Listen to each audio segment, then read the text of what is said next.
Ba-na-na-na-na-na. Dun dun dun. Hello. How are you? Hope you're doing well. I am making this video with no plans, no purpose, no intentions. Oh my gosh, Marachi, what do you mean there's no plan, no purpose, no intention? I mean, I'm yapping.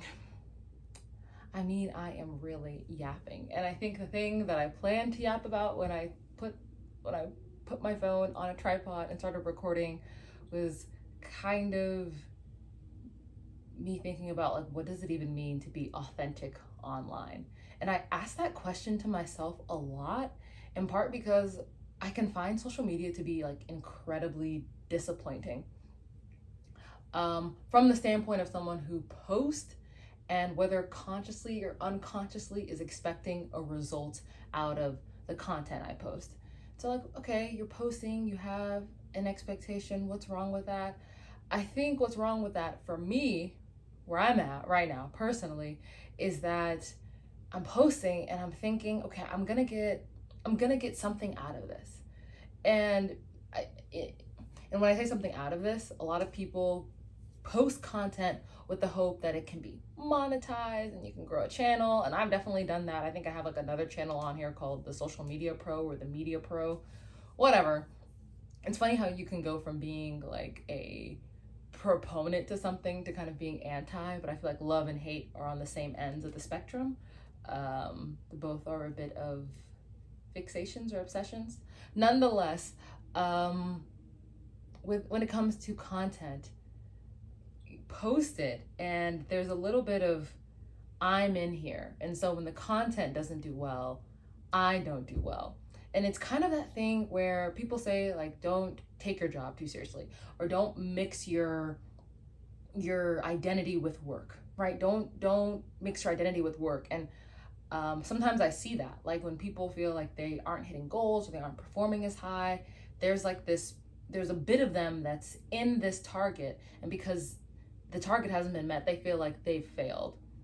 And social media feels like that at times, because it went from being a social network to, in my opinion, it's become like a television network where you post content, and maybe you're trying to post about your day-to-day life, but it feels cringeworthy, or you're trying to post about things you're interested in, or your profession, or trying to grow a following, and it feels like weird and icky. And it's because it's like this cross section. Why is the light disappearing? Where are you going? Where are you going? Hopefully you can still see me. It's kind of because it's this weird cross section between Instagram being, how would I describe it? Instagram being like yellow books, and at the same time it being your diary. And when I say yellow books, what I mean by yellow books, and not even just yellow books, because, I think in Instagram in particular, it's almost like when you curate your feed, it's like a directory that represents who you are. So it's a bit of like a portfolio. It's almost like all of us are trying to submit our audition for a modeling agency. And it's like you, the viewer, like, can cast you or not. Say like, yeah, I'm into you. You can join my group of influencers or people that I like watching, or nah, sorry, you don't make it into our agency. And that feels really weird, because I also feel like when I come on social media, hopefully I can stop saying like so much in this video, but I feel as if when I come on social media, it's like an audition. I said like again. You're auditioning. What do I mean by that? So maybe like 2 weeks ago, I made this post on TikTok talking about how one way to have fun in public is to not care what other people think. One way I try to not care what other people think is by, and I don't know if this is good or bad, maybe it's right, maybe it's wrong, telling myself that most people are very shy. They're embarrassed. They're just as nervous or awkward or quirky or self-conscious as, if you have anxiety, then then they have that in them too.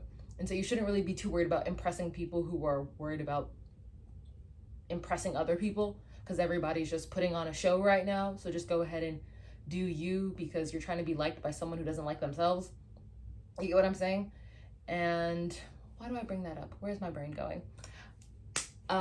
Auditioning, right? I feel sometimes when I go on social media, it's like I'm coming into social media like a kindergartner on the first day of school. I'm hoping I'll find friends. Like, hey guys, this is me.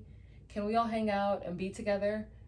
Meanwhile, it's actually not like the first day of school and you're trying to find a friend on the playground. This is a talent show, right?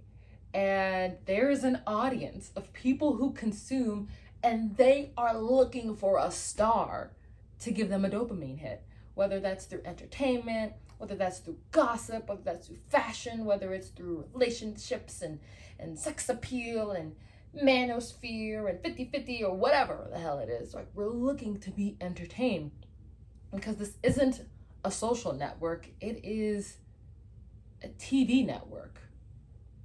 And every account is a channel.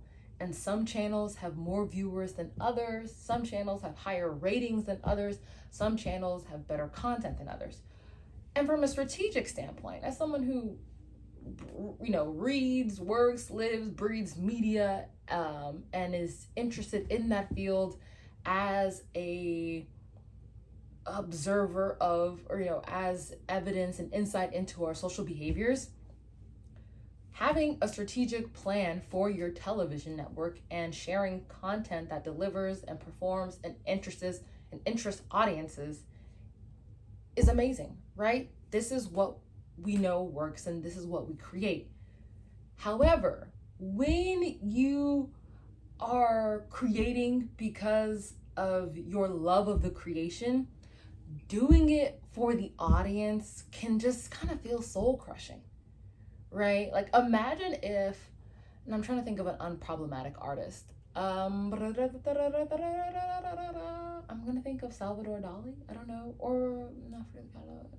Okay, think of, well, he's 21st. I was thinking of Kende Wiley, and if you look him up, you'll see that he kind of takes a Renaissance approach to art, but then he imbues or brings his characters are models or Black people, and so it's like reimagining the art during that time period. I'm not describing it well, but imagine if he was worried about likes. But that example doesn't work because he's a 21st century artist.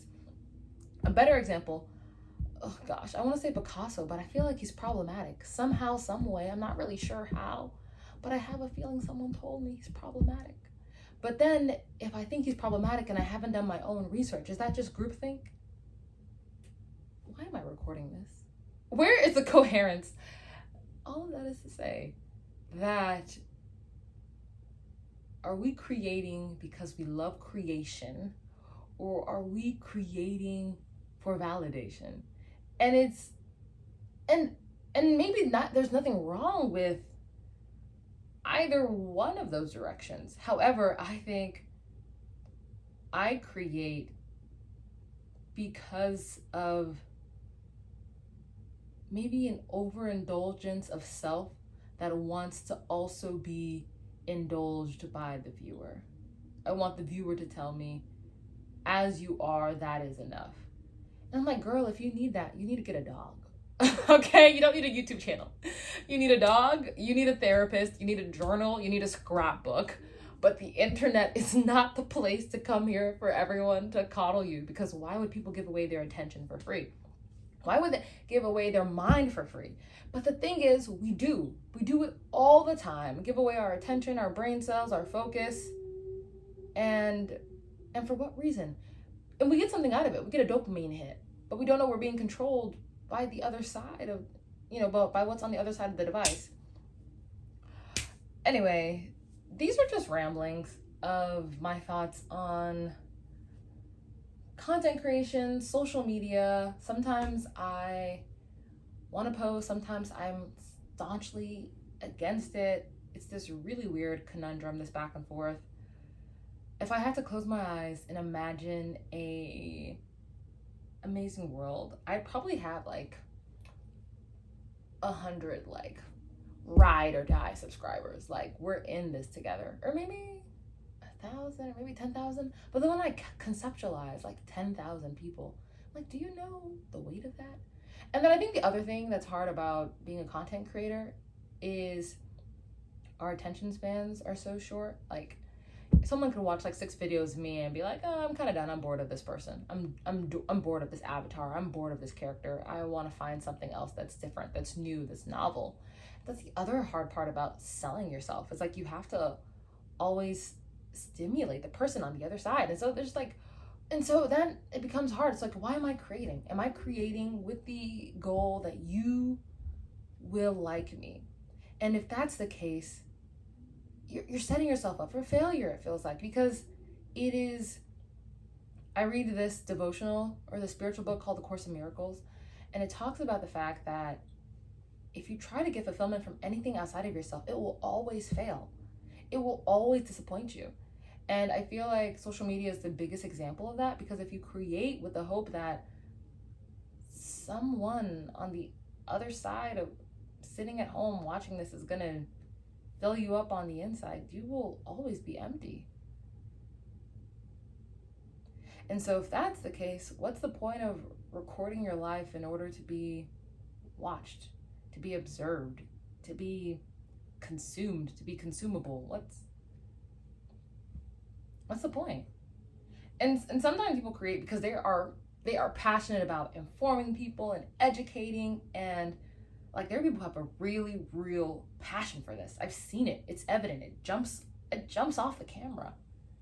It's legit. But then if you're like me and you're like, well, I don't really like this stuff that much. I mean, heck, if I upload this, I'm just gonna upload this the way it is, no cuts, boobla boobla bop. Because unless for me, it's like, unless you enjoy the craft, you can't be in it for the end result. It has to be the craft. It has to be the process. And I don't think I like it that much. The whole researching. I mean, I don't think I like it that much when it comes to me. I don't mind giving strategy to other people, and that's actually what I do professionally. But it's like when you have to turn yourself into a product, that just feels kind of gross. You know? Especially if you're doing it for the love of the game.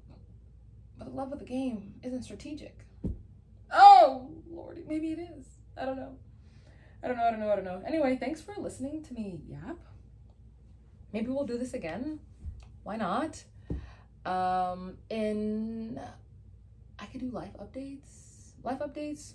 School is going well. We've made it halfway through our first year, which is kind of freaking incredible.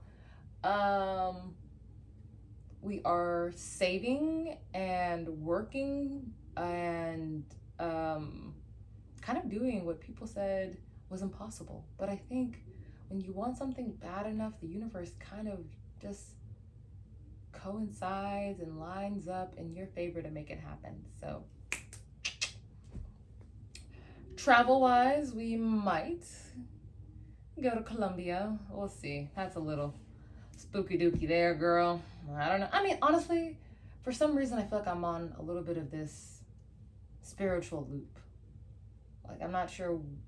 Yeah, I feel like I'm a bit of a spiritual loop as far as finding myself back in these situations where I'm grappling with feelings of guilt, trying to decide what I want, trying to figure out how to be considerate of others, trying to be fully myself.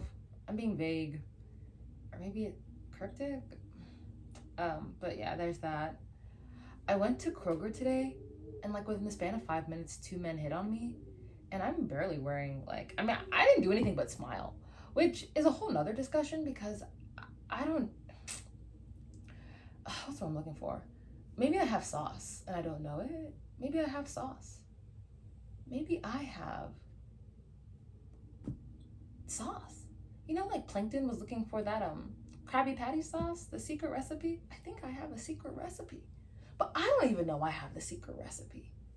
Oh my gosh. Wow. Anyway, sun is setting. Had a very productive day. Went to a coffee shop, did some work, and